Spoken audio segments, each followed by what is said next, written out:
Hey, we're back again talking about Unit 17 and about comparison of adjectives. We talked about the so-called regular comparison of adjectives, the teros and the tatos suffixes.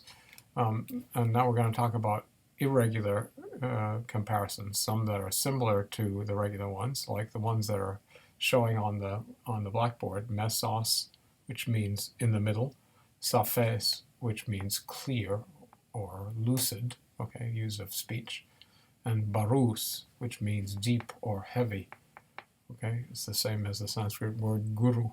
A heavy person is your guru. Okay, so anyway, the notice that these have the same suffix as the regular comparisons, teros and tatos, but what's weird is the way the vowel, blinking vowel between the stem and the comparative and superlative suffixes work. So in some places you have I. There are other examples of this I. They're in the book. There's palaios and palaiteros and palaitatos and philos, philaiteros. That's even weirder, right? And philaitatos. Although you also have philteros without any linking vowel. So all kinds of things can happen to the vowel. In the case of saphes, saphes is an S stem adjective like alethes.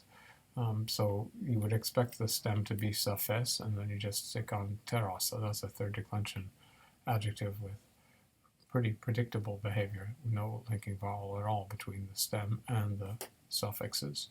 Barus, which is a U stem adjective, like the one that we've seen, palus, and we also did. What was the one that we did in this lesson? Hedus. Hedus, right. Hedus, hedea, hedu. Barus is the same. Barus, barea, baru. So the comparative is baruteros, barutatos with the U stem and then the suffix immediately after it. These aren't too irregular, but it's unpredictable what's going to happen with these words, if you will. So there are different things that happen, and you have to learn them as you come at them. But if you know what the meanings of the suffixes are, you can make a pretty good guess most of the time. You could tell that barutatos was a superlative of barus if you understand the system, right? Right. So moving on, there are some others that are similar. There's afron. Remember this word?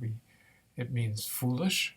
It's the negative prefix a, and phron is the word for intelligence. Remember, there's this notion that there's intelligence in your chest, not up here.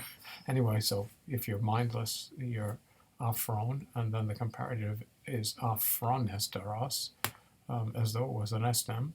It's not, okay? But other own third declension adjectives like eudaimon do the same thing, eudaimonesteros, eudaimonestatos. Okay, so it's a matter of becoming familiar with these possibilities and not getting thrown by them when you see them, right? Like that you can trust yourself.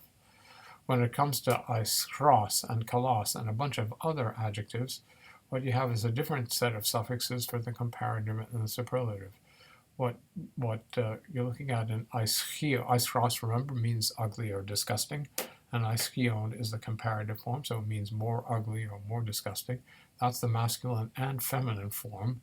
The neuter one is iskion. You want to put that in there? They say iskion with an acute accent on the AI. Okay, so that means more disgusting in the neuter gender. The same is true of kallion, Leon with an Leon rather, with an omicron is the neuter form of it in the nominative. But notice you go from 1 to 2 L's. That's not something you can predict for kalos, kallion, and kallistos. That's a phenomenon that linguists call expressive gemination. And so it's the same thing in mummy and daddy when you double, or Polly and Willie when you double the consonants, because it's a nickname for somebody you like. Anyhow, so that's what's going on there. But these forms are irregular in the sense that although they do follow rules within themselves, there's no sort of consistency between them and other forms in the language. So they've given you this much. There are a lot of other, not a lot, but there are a bunch of really basic words, like the words for agathos, the word for good, got cost the word for bad. They haven't taught you those comparatives and superlatives. They're doing them in another lesson, so we'll get to them later on. But they're more differentiated in terms of roots, although the suffixes that you're seeing here, teros, tatos, for most comparatives and superlatives, ion, and istos for another set, are not atypical of Greek. What we want to look at now is how you inflect the ischion kind of a comparative form, because there are some funny features to the inflection of this adjective. So let's do, the book does heidion, the adjective heidus that we started with, has a comparative like this. So it's heidion with a iota and this thing, and then the neuter form in the nominative, we can go either way, is heidion with the accent preceding one syllable. So then it's heidionos. It tells you what the genitive and the stem is for the rest, but watch what happens. It becomes heidione, and heidionos, right, for the neuter, sorry. And then both forms, masculine / feminine and neuter, are heidione. And then you get something that's not doesn't have clear examples of elsewhere. You get a predictable accusative, heidiona, okay, because the stem is heidion, obviously, and you add the alpha. But you also get, in Attic dialect especially, you get a contraction of ona to a single omega, so it comes out heidio. The first time you look at that, you say, wow, that looks like the present first person singular of a verb. Okay, but it'll be good for you to remember that it's not. It's the comparative accusative singular masculine or feminine of an adjective. That's a big difference, right? So we got to watch out for that omega ending from ona. What seems to have happened is ona's like a French nasal. It became ona, and then the omicron, the alpha, contracted into an omega. Okay? Yep. So you see the same thing.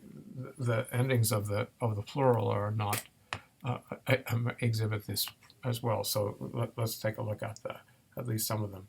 So the nominative masculine and feminine plural is heidiones, the expectable form. But then you also get heidius, which is contraction of the omicron and the epsilon. Okay, the nasalization.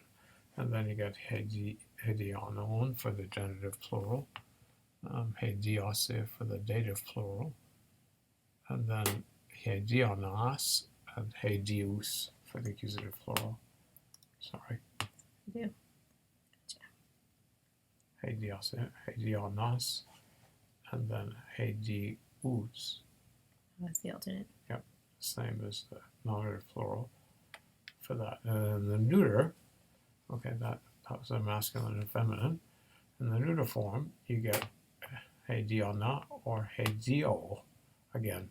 So that's tricky, right? That neuter form is the same as the accusative singular masculine feminine, and that's the neuter plural one. So you see heidio, it can be one of two very different things. Accusative singular masculine or feminine, or neuter plural nominative or accusative. Okay? The other forms of heidio are straightforward. That is, the plural can also be heidiona, heidio, heidionon, and heidios. It's the same genitive and dative as the masculine / feminine forms. Okay.